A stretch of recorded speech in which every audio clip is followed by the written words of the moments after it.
Mick McCarthy is the next Ireland manager. What do you make of that? So this is the report. If anyone's missed it, the reports have come out that McCarthy is more than likely going to hold talks with the FAI over the weekend with the expectation that it should be fairly straightforward and he will be back as Republic of Ireland manager. Yeah, well, like the last time I saw you, we were in a taxi in our house around midnight on Monday. Oh, aye. And things moved along very quickly since then. In the taxi? Certainly That made me laugh. Oh, you boys. But anyway, you talk about Mickelson's bounce. Jesus. but this to me smacks of they want to get somebody in place by the draw. Why? I don't understand this. I think they want to. I think they feel they have to calm things down. They have to sell whatever comes out of the draw very quickly, start selling tickets, start attracting corporate sponsors. And I think this really goes against Stephen Kenny because the mentality of the people at the top of the FAI, he's not box office. And they're consumed with this idea you have to have a name. That's why I think Robbie Keane's name has been thrown in as well. That they haven't learned the lesson that dream teams are horseshit, that they want to do it all over again. What are you talking about? Staunton Robson was just perfect. But I don't understand.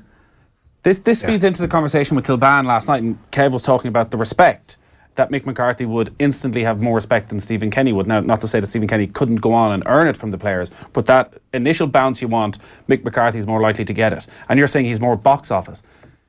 It's Mick McCarthy we're talking about. It's not Jurgen Klopp who's walking into this dressing room. I know, but in an Irish context, like this is... Is Mick still box office? Well, he is. Like the guy who was called Captain Fantastic, led Ireland to the first World Cup. He is a guy who qualified Ireland for a World Cup, and only two men have done that. Only two men have done that. So in an Irish context, like, you know, if you go in any other context, you can say he's managed Ipswich Town, Wolves, Sunderland. You know, those are clubs that a Tony Pulis would manage. Yeah, but it's the way we're getting carried away. But most recently, Wolves and Sunderland, or Wolves and Ipswich, sank like stones after he left. Yeah, and you have to put into context his job. Like I have a lot of time for Mick, but I think Mick would come to this with a hell of a lot of baggage.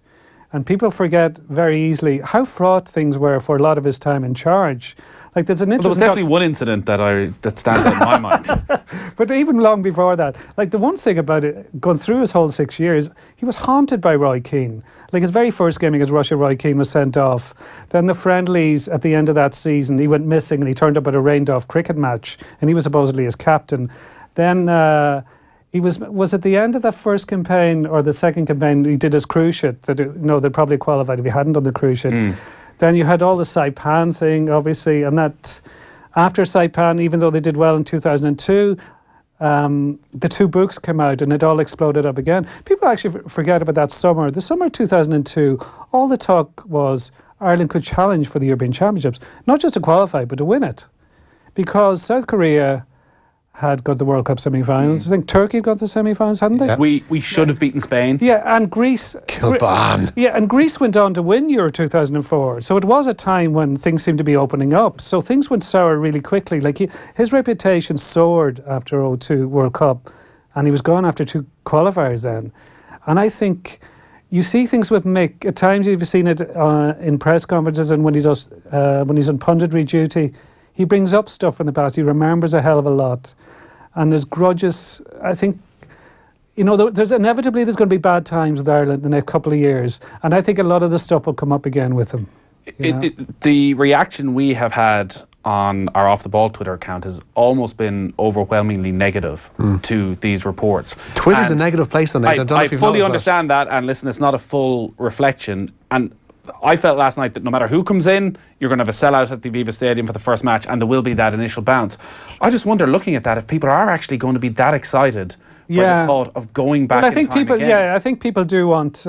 Like back then, like when Mick took the job, he was 37 years old. When Ireland next play, he'll be 60 years old. You know, that's not being aged, but I think people are looking for just a new face, for something different, and a lot of people have jumped onto the Stephen Kenny thing, who never watched Dundalk play, which is really odd. Like if you look at all the reaction, everyone says Stephen Kenny got the job, and you think, are there 50,000 people going to Dundalk games every week? Like who are all these people? No, but I think the statistics bear out that they've won the league for the last 5 years. They've just won it scoring more goals. But I'm not dismissing it. I think he should be definitely part in the running for it. No, and there is an unknown factor to Stephen Kenny, which is suddenly the level of press interest, of supporter interest, is unlike anything he's ever faced before, and the level of scrutiny. It is, and I think there's an important point there as well. Like, if you go back to Brian Kerr's, Brian Kerr's the last manager who came from a League of Ireland background. And Brian, a lot of I think he found the media side, even though he's had a huge career in the media since then, but he found the media side of it very hard. And I think part of it was he tried. Yeah, I think part of it was he tried to distance himself very quickly, because obviously as a League of Ireland manager and underage manager, everybody had his number. They talked to him regularly, and a lot of journalists, I think, and a lot of people in the media assumed things would be the same when he moved into the international job, and he felt he couldn't do that. So he was keeping people at bay, and I think he found it hard. The hard press he got, or when the pressure comes along in Ireland around a bad result, which it does. Like, there's a huge coverage in Irish media. And the difference is Brian was living here. Trapattoni could head off to Milan, and Trapattoni couldn't barely speak English anyway, so he didn't know what people were saying or writing about him anyway. Didn't care. Mick could go back to England. Jack Charlton could go back to England. But if Stephen Kenny is living here, it put more pressure on you. And I think that's the situation Brian found himself in, I really hope there's a live stream of Mick McCarthy personally cleaning out Roy Keane's desk on Monday morning. Texting column to 53106.